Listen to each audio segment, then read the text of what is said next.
Governor راج آئینی حقیقت اور پس پردہ عزائم۔ وفاقی وزیر مملکت برائے قانون نے چند روز قبل خیبر پختونخوا میں گورنر راج نافذ کرنے کا اشارہ دیا تھا، جس کے بعد سے کے پی کے میں گورنر راج سے مطلوبہ سیاسی فائدہ حاصل کرنے کے لیے چند بااثر شخصیات کے نام بطور نئے گورنر خیبر پختونخوا گردش کر رہے ہیں۔ خیبر پختونخوا کے موجودہ گورنر فیصل کریم کنڈی وزدار شخصیت کے مالک ہیں، لیکن ان میں صوبے کے سنگین بحران پر قابو پانے کی صلاحیت کم دکھائی دیتی ہے۔ ناظرین، اگر آپ اس چینل پہ نئے ہیں تو چینل کو سبسکرائب کر کے ویڈیو کو لائک کریں اگر آپ کو اچھی لگے۔ اس کی گورنرشپ کے پونے 2 سال کے عرصے میں ایسی کوئی کارکردگی نظر نہیں آئی جس سے وفاق کو صوبے کے حالات کو کنٹرول کرنے میں معاونت ملی ہو۔ کے پی میں موجودہ بحران کے پیش نظر محض روایتی انداز اور رسمی حکمت عملی کافی نہیں، بلکہ اس بحران کی نوعیت کو سمجھ کر بروقت فیصلہ کرنا بھی انتہائی ضروری ہے۔ آئین کے آرٹیکل 232 کے مطابق اگر کسی جنگ یا بیرونی مداخلت کی وجہ سے ملک کی سلامتی کو خطرہ لاحق ہو جائے یا کوئی ایسی اندرونی سازش جس پر قابو پانا صوبائی حکومت کے بس کی بات نہ ہو، تو صدر مملکت ایمرجنسی نافذ کر کے صوبے میں گورنر راج نافذ کر سکتے ہیں۔ تاہم 18ویں ترمیم کے مطابق اس کی ایک شرط یہ ہے کہ متعلقہ اسمبلی سادہ اکثریت سے قرارداد کے ذریعے اس کی منظوری دے۔ اگر متعلقہ اسمبلی منظوری نہ ملے تو پھر 15 دن کے اندر قومی اسمبلی اور سینٹ دونوں سے اس کی منظوری حاصل کرنا ضروری ہے۔ آرٹیکل 232-34 میں یہ بھی کہا گیا کہ اگر صدر مملکت اس حوالے سے اپنے طور پر کوئی فیصلہ کر لے تو اس صورت میں انہیں پارلیمان کے دونوں ایوانوں سے 15 روز کے اندر اپنے فیصلے کی توثیق کرانی ہوگی۔ گورنر راج کی مدت صرف 2 ماہ ہو سکتی ہے اور اس کی توثیق پارلیمنٹ کے مشترکہ اجلاس سے کرانی ہوتی ہے، جبکہ گورنر راج میں ایک ہی وقت میں 2 ماہ کی توثیق کی جا سکتی ہے۔ اس کی کل میعاد 6 ماہ سے زیادہ نہیں ہو سکتی۔ اگر اس دوران قومی اسمبلی تحلیل ہو جائے تو گورنر راج 3 ماہ تک نافذ رہے گا، جبکہ قومی اسمبلی کے انتخابات نہ ہو جائیں یا سینٹ اس سمجھ میں کوئی فیصلہ نہ کر لے۔ موجودہ حالات کے تناظر میں خیبر پختونخوا میں صورتحال کافی حساس ہے۔ صوبے کی اہم سیاسی جماعت نیشنل پارٹی کے مرکزی صدر سینیٹر ایمل ولی خان نے کہا کہ صوبے میں گورنر راج کے معاملے سے عوام نیشنل پارٹی کو باہر رکھا جائے، لہٰذا وفاقی وزیر مملکت برائے قانون کو ایسے کسی بیان سے پہلے زمینی صورتحال کا ادراک کرنا چاہیے تھا۔ مزید یہ کہ اس وقت صوبے کے نوجوان طبقے کو گورنر راج پر قائل کرنا وفاقی حکومت کے بس کی بات نہیں ہے۔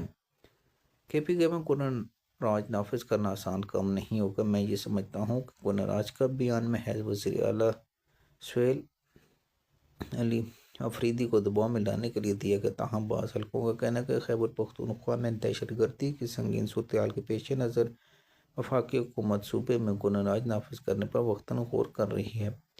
کے پی میں گورنر راج نافذ کرنے کے لیے مارچ 1973 میں خیبر پختونخوا اور بلوچستان میں لگائے گئے گورنر راج کو بھی مد نظر رکھنا ہوگا۔ وزیر اعظم ذوالفقار علی بھٹو نے گورنر راج لگانے کے بعد بلوچستان میں تب کے مرد اہم نواب ابر بگٹی اور صوبہ سرحد میں اسلم خٹک کی معاونت سے حالات کنٹرول کرنے کے بعد اپنی پارٹی کی صوبائی حکومتیں تشکیل دی تھی۔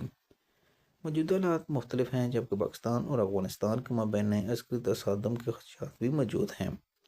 ان حالات میں خیبر پختونخوا میں ایمرجنسی لگانا اور گورنر راج نافذ کرنے کے دو رس نتائج کا سامنا کرنا پڑے گا، جس کے دیگر علاقوں تک پھیل سکتے ہیں۔ وفاقی حکومت کی جانب سے بل کو جائز آئینی اور معمول کے کاموں کو بھی ایسے نظر انداز کیا جاتا ہے جس سے حکومت کا کردار خود بخود مشکوک ہو جاتا ہے۔ وفاقی حکومت کی طرف سے کسی بڑے کام کے حوالے سے ایسی خاموشی اور غیر ضروری رازداری اختیار کی جائے جس سے عوام میں بے یقینی اور خوف کی فضا پیدا ہوتی ہے۔ عوام کا اصل مسئلہ وفاقی حکومت کے فیصلوں سے نہیں بلکہ فیصلہ کرنے کے طریقہ کار سے ہے۔ میرے خیال میں وفاقی وزیر مملکت کی طرف سے خیبر پختونخوا میں گورنر راج کا شوشہ تحریک انصاف اور دباؤ بڑھانے کے لیے چھوڑا گیا۔ فی الحال ایسا کوئی منصوبہ سنجیدگی سے زیر غور نہیں۔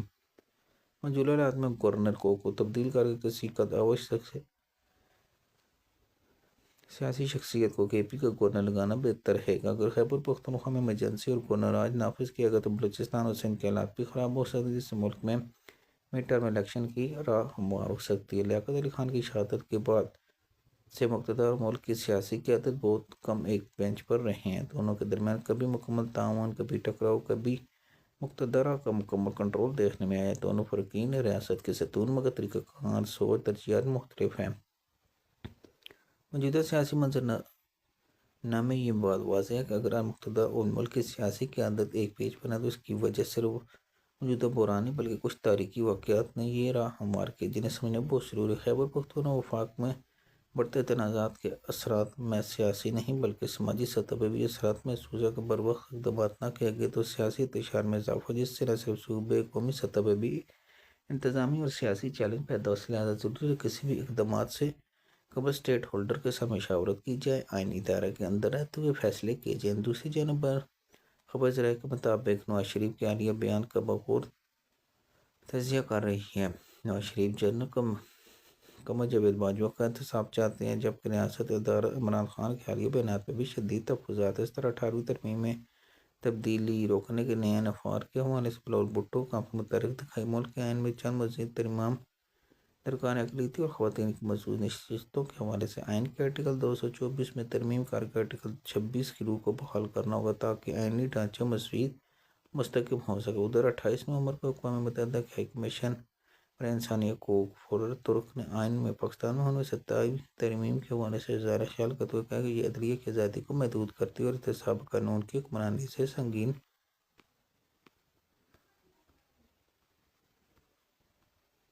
ناظرین اگر آپ اس چینل پہ نہیں ہیں تو